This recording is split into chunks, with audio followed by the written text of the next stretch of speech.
Welcome back to my channel. My name is Kemi and you are watching Milano Doll here on YouTube. So today's video might be a little bit odd because obviously I am still in year 12. I'm not in year 13. I'm not about to just go off to uni medical school yet, but I thought that I'd still let you guys know like where I am in terms of like uni choices and whether I still want to do medicine, just all things uni, careers choices and sixth form. I want to start off by saying I'm so excited that we're going back to school. Today is Sunday and tomorrow is Monday the 8th, the day that I go back to school. And honestly, I know a lot of people are not excited, but I'm so glad that we're going back to school because I feel like online school has made me so much more unproductive. I was kind of getting the hang of sixth form and like getting into a routine and like being productive and making sure I got stuff done, and then online school hit and then I kind of got stuck in this endless cycle of doing it tomorrow. Tomorrow never came.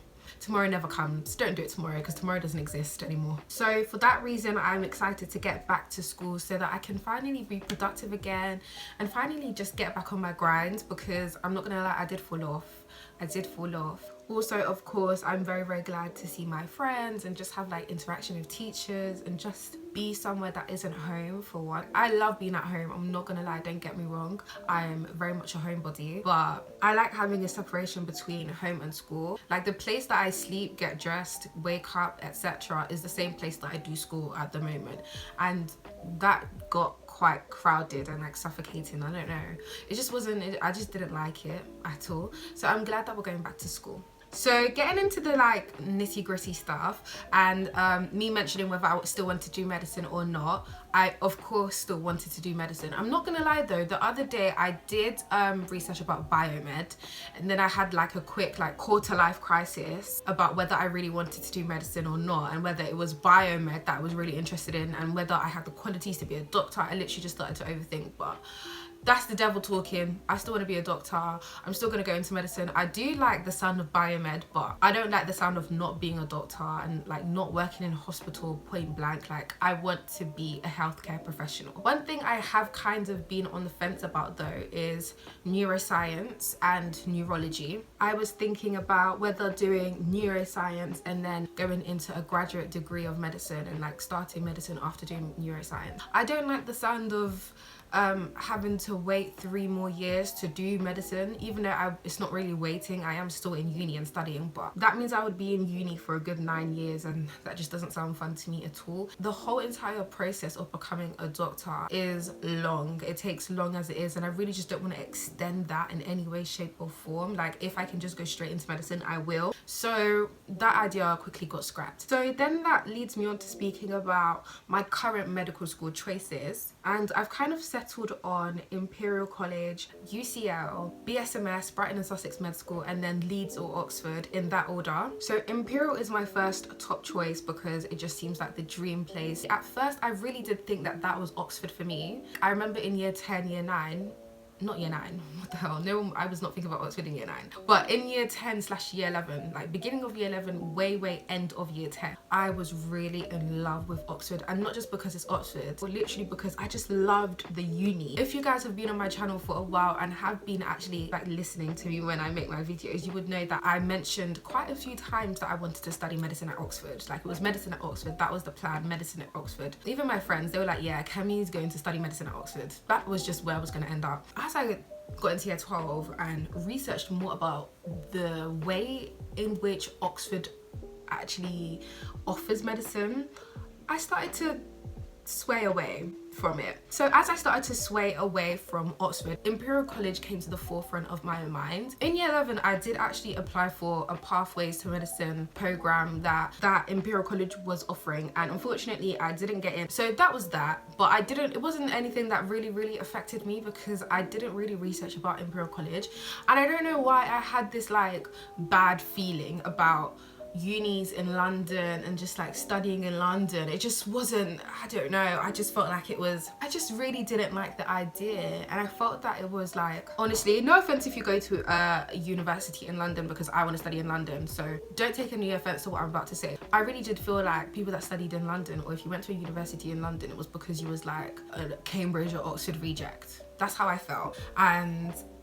I don't know why. If you guys had the same like impression, let me know in the comments, because I don't feel like I'm the only one that thought that. But yeah, I just felt like the London universities were just the university that they tried to showcase to us but weren't really that good, and I honestly stand so corrected. The London universities are honestly amazing, which is why I am hoping to study in London, and which is why my top 2 medical school choices are in London. But speaking about Imperial College itself, its main campus is in South Kensington, and I don't know why, but I'm just so in love with South Kensington. When I found out that their main campus was in South Kensington, I was like, yeah, this is a sign. I feel like South Kensington is my favorite place in London. Don't ask me why. It's not like there's anything special there. I just love the vibe.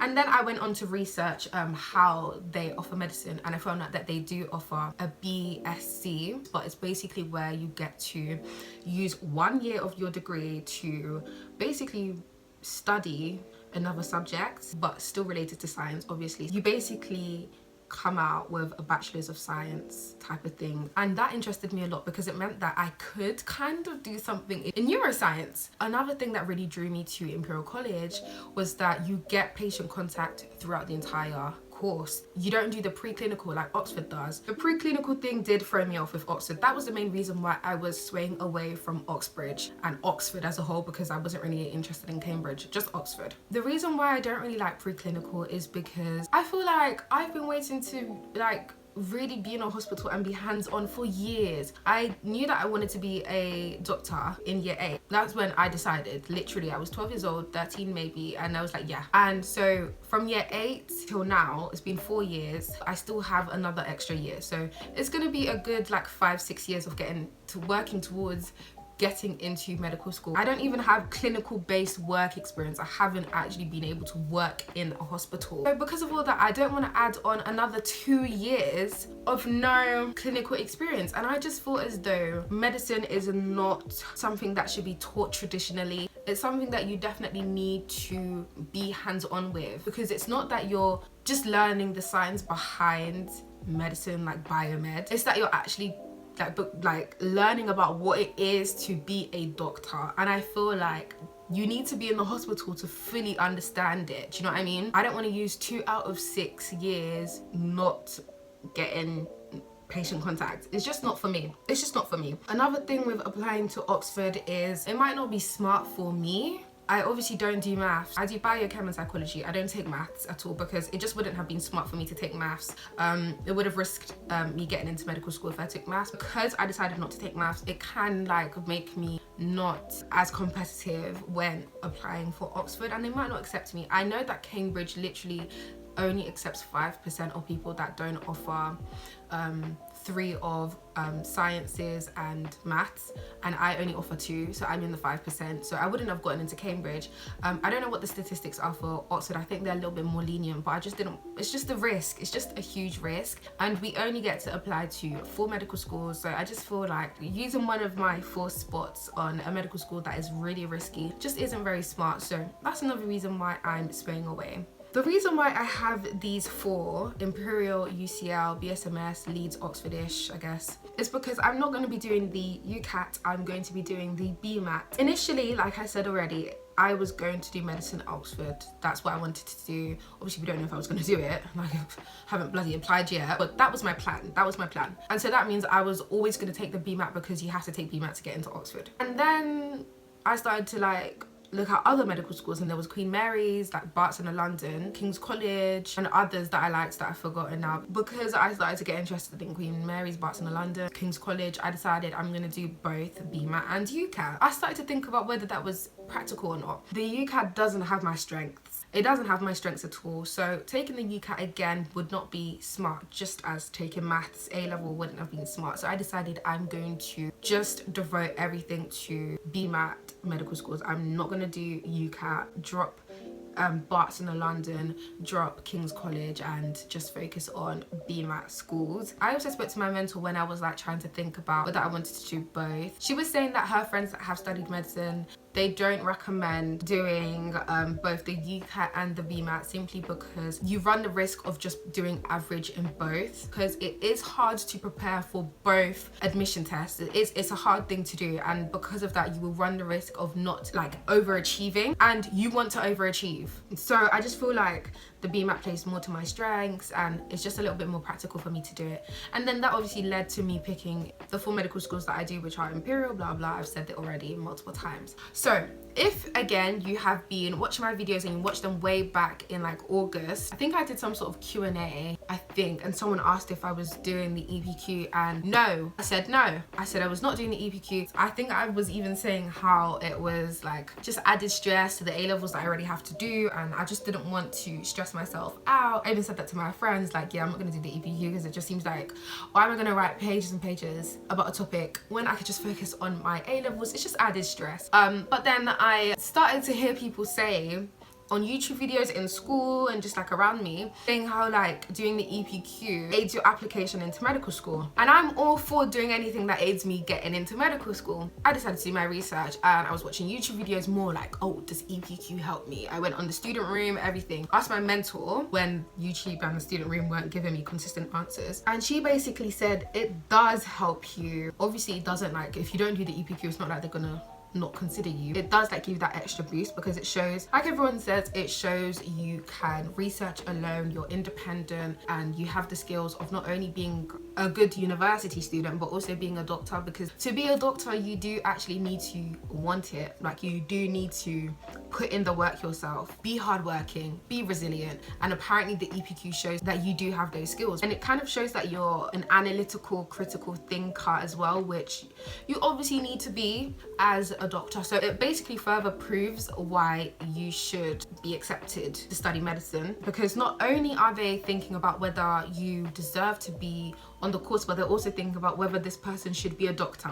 I'm all for doing anything that shows that I am more than capable of being a doctor. So I decided, you know what, I'm gonna do EPQ. Wow, I've been speaking for 30 minutes.